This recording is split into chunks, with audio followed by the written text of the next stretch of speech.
Pour dissoudre le cuivre métallique, nous allons utiliser de l'acide nitrique, donc du HNO3, en solution commerciale, donc c'est du 65%, très concentré. Voyons voir un peu ce qu'il se passe lorsque l'on verse de l'acide nitrique sur un échantillon de laiton.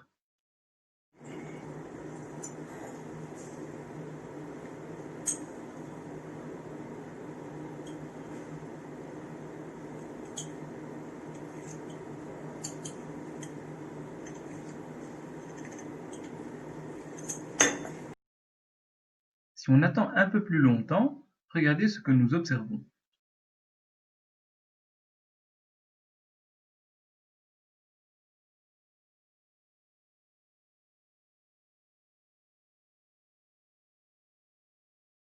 Maintenant, ce qui est intéressant, c'est de savoir à quoi correspondent ces vapeurs jaunes, brunes, que nous voyons pendant la réaction de l'acide nitrique avec le laiton.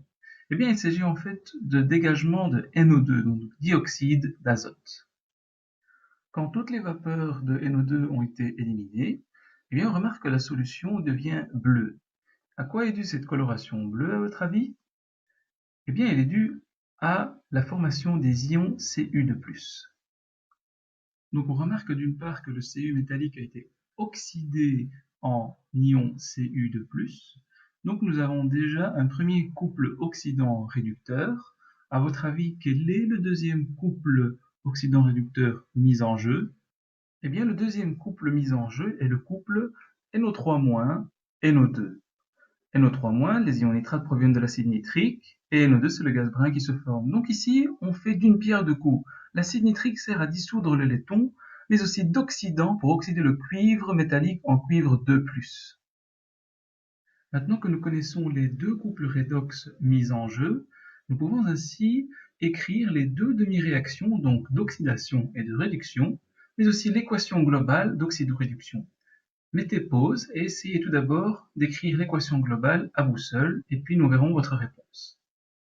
Alors, nous allons considérer que c'est fait. Voici la réponse. Donc, nous avons l'oxydation du cuivre en cuivre 2+, et la réduction des ions nitrates en NO2. Pour trouver l'équation globale, ici, il faut faire attention, ce n'est pas le même nombre d'électrons dans la réduction que l'oxydation, donc il faut multiplier l'équation de réduction par 2. Après, il suffit juste de faire la somme des deux demi-équations pour retrouver l'équation globale d'oxydoréduction. Ceci clôture donc la première grande partie de la manipulation. Je vous invite maintenant à aller consulter la deuxième vidéo qui parle de la méthode et du protocole de dosage.